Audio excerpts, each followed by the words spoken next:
Everyone, welcome back to my channel. आज का topic जो है वो बहुत ही इंटरेस्टिंग होने वाला है क्योंकि आज के टॉपिक में हम लोगों ने जो है वो डिस्कस करना है लाइसेंसिंग पाथवेज कि आप जो है as a medical doctor Turkey में आके लाइसेंस कैसे ऑब्टेन कर सकते हैं और यहाँ पे एज अ डॉक्टर कैसे काम कर सकते हैं। My name is doctor Faraz and I am one of the emergency doctors working here in Turkey. So without a further delay, let's start. So first step जो है वो है योग इवैल्यूएशन। तो योग जो है वो टर्की का हायर एजुकेशन कमीशन है। तो सबसे पहले आपको लाइसेंस लेने के लिए जो है वो इस प्रोसेस से गुजरना है। अब इस प्रोसेस में कुछ डॉक्यूमेंट्स हैं जो कि रिक्वायर्ड हैं, वो मैं आपको मेंशन भी कर दूंगा डिस्क्रिप्शन में और स्क्रीन पे भी आप उनको देखते रहेंगे। तो उसमें सबसे पहला जो डॉक्यूमेंट रिक्वायर्ड है वो आपकी मेडिकल डिग्री है। मेडिकल डिग्री जो है वो आपने मेक श्योर करनी है कि ये वो वर्ल्ड हेल्थ ऑर्गेनाइजेशन से जो है वो रिकग्नाइज होनी चाहिए और एट द सेम टाइम आपके हायर एजुकेशन कमीशन जो है उसकी तरफ से भी रिकग्नाइज होनी चाहिए। तो ये आपका पहली जो है वो रिक्वायरमेंट है। मेडिकल डिग्री के अलावा आपकी ट्रांसक्रिप्ट आपको रिक्वायर्ड होगी, उसके अलावा इवन आपका हाई स्कूल डिप्लोमा जो है वो रिक्वायर्ड होगा, उसके साथ साथ इंटर्नशिप कंप्लीशन सर्टिफिकेट और उसके अलावा आपका पासपोर्ट रिक्वायर्ड होगा फॉर योग इवैल्यूएशन। तो ये तो फर्स्ट स्टेप है। अब योग इवैल्यूएशन की आउटकम्स जो हैं वो दो ही हो सकते हैं। एक तो ये है कि आप या तो आपको डायरेक्ट लाइसेंस मिल जाए और आपको कहें कि आप जो है वो लैंग्वेज की जो रिक्वायरमेंट है उसको पूरा करें, या फिर सेकंड जो ऑप्शन है वो ये हो सकता है कि वो आपको कहेंगे कि आपने इनका इक्विवेलेंसी एग्ज़ाम होता है जिसको STS एग्ज़ाम बोलते हैं, सेवियत, तो वो एग्ज़ाम जो है वो आपको देना होगा। अब उसमें आपको वो यूजुअली टेस्ट करते हैं बेसिक जो आपकी क्लिनिकल साइंसेज हैं उसके ऊपर टेस्ट करते हैं, जिसमें आपके पास आपकी इंटरनल मेडिसिन आ जाती है, पीडियाट्रिक्स, ऑब्स्टेट्रिक्स एंड गायनेकोलॉजी और जनरल सर्जरी। और इसमें जो आपके पासिंग मार्क्स होते हैं वो अराउंड 50% जो है वो पासिंग स्कोर होता है। तो ये आपकी दो पॉसिबिलिटीज़ हैं जिसके बाद आपकी योग एवैल्यूएशन जो है वो पूरी हो जाती है, जिसको आप कह लें कि आपका फर्स्ट स्टेप जो है वो पूरा हो जाएगा। तो आपके सारे डॉक्यूमेंट्स जो हैं वो आप मेक श्योर करें कि वो टर्किश में ट्रांसलेटेड हों और नोटराइज्ड हों, तो ये उनकी रिक्वायरमेंट है। लेट्स से कि आपको योग की वैल्यूएशन यानी HEC की वैल्यूएशन के बाद परमिशन मिल गई STS एग्जाम में बैठने की। तो STS एग्जाम में बैठने से पहले आपको इनकी जो है वो लैंग्वेज रिक्वायरमेंट भी पूरी करनी है। तो लैंग्वेज की इनकी requirement B2 to C1 level की रिक्वायरमेंट आपको जो है वो चाहिए STS एग्जाम में बैठने के लिए, क्योंकि जो एग्ज़ाम है वो टर्किश में होगा। तो आपको ये लैंग्वेज जो है वो पूरी करनी पड़ेगी। उसके लिए आप किसी भी लैंग्वेज स्कूल में एनरोलमेंट ले सकते हैं और 1 ईयर का पीरियड ऑलमोस्ट लग जाता है लैंग्वेज को कंप्लीट करने के लिए। और इस पीरियड को कंप्लीट करने के बाद आप STS एग्जाम में बैठेंगे और तो STS एग्जाम की जो पासिंग परसेंटेज है वो है 50%। तो जब आप STS एग्जाम क्लियर कर लेंगे तो फिर आता है आपका स्टेप 2। स्टेप 2 बहुत ही आसान है। उसमें आपने सिर्फ जो है वो टर्किश मेडिकल एसोसिएशन के साथ जो है वो रजिस्टर करना है और वो आपको जो है वो लाइसेंस प्रोवाइड करेंगे to be able to work in Turkey as a doctor.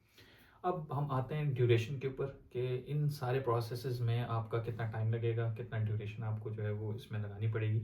उसके अंदर सबसे पहली चीज़ जो है वो टर्किश लैंग्वेज है, जिसमें आपको ऑलमोस्ट 6 to 12 मंथ्स का पीरियड लग सकता है लैंग्वेज को सीखने के लिए। B2 to C1 लेवल तक आपको सर्टिफिकेट रिक्वायर्ड होगा। तो जो सेकंड स्टेप है after completion of your language certificate वो है आपकी योग इवैल्यूएशन। योग इवैल्यूएशन जो है उसको यानी HEC की जो इवैल्यूएशन है उसको ऑलमोस्ट 3 मंथ्स पीरियड जो है वो लग सकता है और उसके बाद आप जो है वो STS एग्ज़ाम में बैठ सकते हैं, जो आपका थर्ड कह लें आप स्टेप है। और STS एग्ज़ाम के लिए जो आपकी ड्यूरेशन रिक्वायर्ड है प्रिपरेशन के लिए और एग्ज़ाम पास करने के लिए वो ऑलमोस्ट 6 to 12 मंथ्स के बीच जो है वो वैरी करता है। तो इन सब पीरियड्स को जब आप मिलाते हैं तो टोटल टाइम पीरियड आपका इस प्रोसेस में वो ऑलमोस्ट 2 years to 2.5 years जो है वो लग सकते हैं। अब एक बहुत ही इंपॉर्टेंट क्वेश्चन की तरफ हम आते हैं और वो ये है कि इज़ इट वर्थ इट? क्या आप जो है वो टर्की में आके एज अ डॉक्टर काम करना चाहते हैं? क्या ये प्रोसेस से गुजरना वर्थ इट है कि नहीं? अब इसका आंसर जो है वो बहुत ही सब्जेक्टिव है, क्योंकि इस पे आप ऑब्जेक्टिवली बात नहीं कर सकते। हर किसी के सर्कमस्टांसेस जो हैं वो डिफरेंट होते हैं। लाइफ में जो है मुख्तलिफ फेजेस से इंसान गुजरता है, तो हर किसी का डिसीजन जो है वो उसके अपने सर्कमस्टांसेस के हिसाब से होता है। चूँकि मैं जानता हूँ कि जो हमारे सब कॉन्टिनेंट के डॉक्टर्स हैं उनको जो है वो आजकल क्या डिफ़िकल्टीज़ फेस करनी पड़ रही हैं, चाहे वो जॉब के हवाले से हों या पे के हवाले से हों। तो मैं ये रिकमेंड करूँगा कि वो लोग जो US, UK, ऑस्ट्रेलिया जो है वो नहीं जा सकते और वहाँ के करियर को परस्यू नहीं कर सकते, उनके लिए एक बहुत अच्छा अल्टरनेटिव ऑप्शन है। तो यहाँ पे जो है वो आपको यूके की तरह जॉब सिचुएशन भी नहीं मिलेगी यहाँ पे, इस वजह से आपको जॉब ढूंढने की अपॉर्चुनिटीज़ आपके लिए बहुत ज़्यादा है।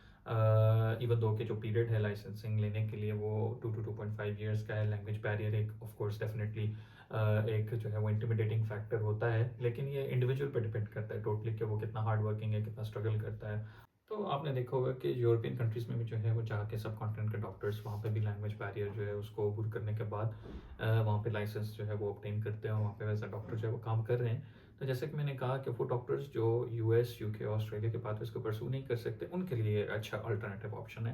मैं ये नहीं कहूँगा कि आप इसको जो है वो फर्स्ट प्रायोरिटी रखें, ये एक मेरा बहुत ही ऑनेस्ट ओपिनियन है कि आप जो है वो टर्की के पाथवे को जो है फर्स्ट प्रायोरिटी रख के इसकी तरफ चले जाएँ।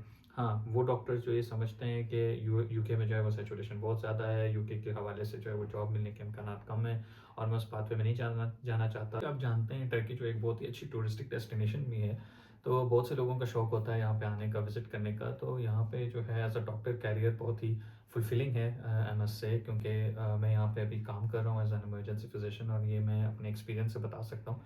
अगर आपको कोई क्वेश्चन है इस लाइसेंसिंग पाथवे के हवाले से तो आप कमेंट सेक्शन में जो है वो मेंशन कर सकते हैं, मैं वहाँ पे आपको जो है वो इसका आंसर कंप्लीटली दे दूँगा। और उसके अलावा जो है मैं डिस्क्रिप्शन में योग इवैल्यूएशन के लिए जो वेबसाइट है वो भी मेंशन कर दूँगा, आप वहाँ पे भी जाके चेकआउट कर सकते हैं डिटेल्स डॉक्यूमेंट्स के हवाले से। अगर आप जानना चाहते हैं कि यहाँ पे डॉक्टर्स का लाइफ़स्टाइल कैसा है, लाइफ स्टैंडर्ड कैसा है और इस तरह के और वीडियोज़ जो हैं वो आप देखना चाहते हैं, तो मेक श्योर कि आप जो है मेरे चैनल को लाइक करें, सब्सक्राइब करें and comment down in the comment section below. Thank you.